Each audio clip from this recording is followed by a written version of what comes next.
क्या केमिस्ट्री लगती है मुश्किल? अब नहीं। वेलकम टू एआई रसायन पाठशाला।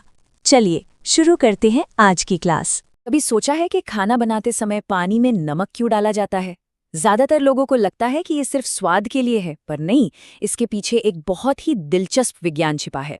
आज हम उसी विज्ञान को समझने वाले हैं, क्वथनांक का उन्नयन। ये केमिस्ट्री का एक ऐसा कॉन्सेप्ट है जो बताता है कि कैसे किसी शुद्ध द्रव में कुछ मिला देने से उसके गुण बदल जाते हैं।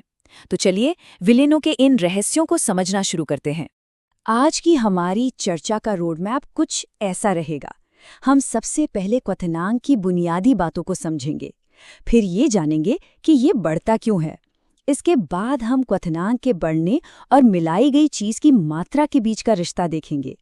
इसका एक बहुत ही मजेदार प्रैक्टिकल इस्तेमाल भी जानेंगे और हाँ, आखिर में एग्जाम के लिए कुछ सबसे जरूरी बातें भी दोहराएंगे। किसी भी बड़ी इमारत को बनाने के लिए उसकी नींव मजबूत होनी चाहिए, है ना?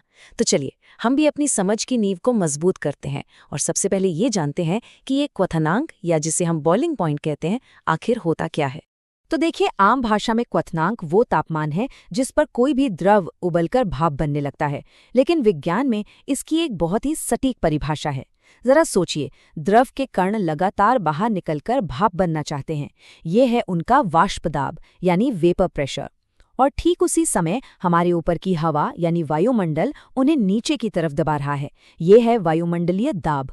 क्वथनांक वो खास तापमान है जब द्रव के कणों की बाहर निकलने की ताकत हवा के बाहरी दबाव के ठीक बराबर हो जाती है और बस उसी पल द्रव उबलना शुरू कर देता है।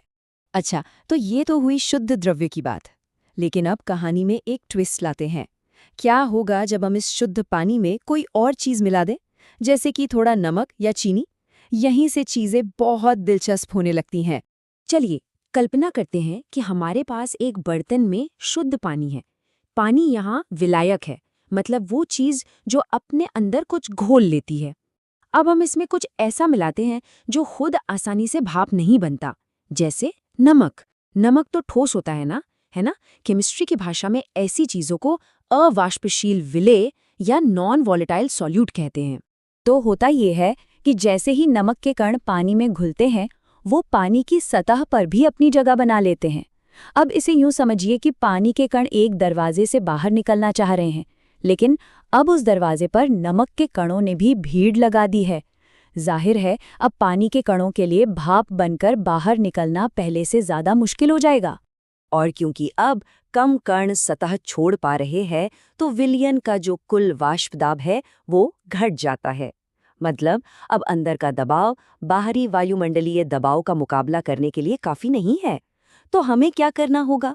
हमें उस विलयन को और ज्यादा गर्म करना पड़ेगा और ज्यादा ऊर्जा देनी होगी ताकि पानी के कण उन रुकावटों को पार करके बाहर निकल सके। और बस इसी वजह से विलयन का क्वथनांक बढ़ जाता है। तापमान में हुई इसी बढ़ोतरी को, इसी इजाफे को हम क्वथनांक का उन्नयन कहते हैं। इसे हम डेल्टा टीबी से दिखाते हैं और ये कुछ नहीं, बस विलयन के नए बढ़े हुए क्वथनांक और शुद्ध विलायक के पुराने क्वथनांक के बीच का अंतर है।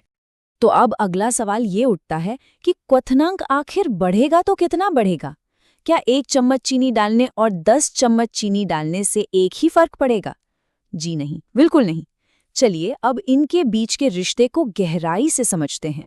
प्रयोगों से ये बात साफ हो चुकी है कि क्वथनांक में ये बढ़ोतरी विलयन की सांद्रता के सीधे समानुपाती होती है। मतलब जितना ज्यादा विलय घुला जाएगा, क्वथनांक उतना ही ज्यादा बढ़ेगा। और इस सांद्रता को मापने के लिए हम यहाँ मोलैलिता यानी मोलैलिटी का इस्तेमाल करते हैं। ये बस एक तरीका है ये बताने का कि विलायक की एक तय मात्रा में विलेय के कितने कण मौजूद हैं। और इस पूरे रिश्ते को एक बहुत ही सरल समीकरण में बांधा जा सकता है। डेल्टा टी बी बराबर है के बी गुणा एम के। ये फॉर्मूला इस पूरे टॉपिक की जान है, क्योंकि ये क्वथनांक में आए बदलाव को सीधे सीधे घोली गई मात्रा से जोड़ देता है। अच्छा, तो अब ये के बी क्या भला है? इसे कहते हैं मोलल उन्नयन स्थिरांक। और इसकी सबसे खास बात पता है क्या है? इसकी वैल्यू सिर्फ और सिर्फ विलायक पर निर्भर करती है। मतलब पानी का अपना एक फिक्स केबी होगा, बेंजीन का अपना अलग केबी होगा। इस बात से कोई फर्क नहीं पड़ता कि पानी में नमक घोला गया है या चीनी। पानी के लिए केबी का मान हमेशा वही रहेगा। ठीक है, ये सारी थ्योरी सुनने में तो अच्छी है, लेकिन सवाल ये है कि हम इसका असल जिंदगी में क्या कर सकते हैं। असल में ये एक बहुत ही शक्तिशाली टूल है, खासकर केमिस्ट्स के लिए, जब वो किसी अनजान पदार्थ की गुत्थी सुलझाने की कोशिश कर रहे हों। इस सिद्धांत का एक बहुत बड़ा इस्तेमाल है किसी भी अनजान विलेय का मोलर द्रव्यमान पता करना, यानी उसके एक मॉलिक्यूल का वजन निकालना। देखिए, हम अपने मुख्य सूत्र से शुरू करते हैं, फिर हम उसमें मोललता m का फॉर्मूला डालते हैं, और बस थोड़ा सा गणित इस्तेमाल करके हम इस समीकरण को m2 के लिए हल कर सकते हैं, जो हमारे अनजान विलेय का मोलर द्रव्यमान है।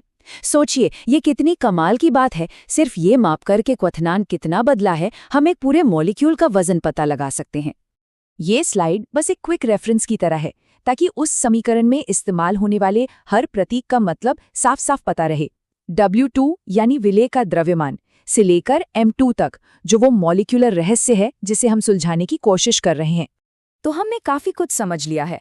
चलिए, अब सारी जानकारी को कुछ सबसे जरूरी पॉइंट्स में समेट लेते हैं। ये बातें खास तौर पर तब बहुत काम आती हैं जब किसी परीक्षा की तैयारी चल रही हो। सबसे पहली और सबसे जरूरी बात, क्वथनांक का उन्नयन एक अनुसंख्य गुणधर्म है, जिसे अंग्रेजी में कॉलिगेटिव प्रॉपर्टी कहते हैं। ये नाम सुनने में भारी भरकम लग सकता है, पर इसका मतलब बहुत आसान है। इसका मतलब है कि ये असर सिर्फ इस बात पर निर्भर करता है कि विलेय के कितने कण घोले गए हैं, इस बात पर बिल्कुल नहीं कि वो कण किस चीज के हैं। दूसरी बात, Kb स्थिरांक की कीमत हमेशा विलायक की अपनी प्रॉपर्टी होती है। और आखिरी बात, अगर आप वाष्प दाब और तापमान का ग्राफ बनाएं, तो विलयन का ग्राफ हमेशा शुद्ध विलायक के ग्राफ से नीचे ही रहेगा। और अब जाते जाते एक सवाल के साथ छोड़ जाता हूँ। जरा सोचिए, अगर तापमान में आया एक छोटा सा बदलाव हमें एक अणु के वजन जैसी गहरी और सूक्ष्म जानकारी दे सकता है, तो हमारे आसपास ऐसी और कौन सी बड़ी, आसानी से दिखने वाली चीजें या गुण हो सकते हैं जो हमें आणविक स्तर के रहस्यों को समझने में मदद कर सकती हैं? इस पर विचार जरूर कीजिएगा।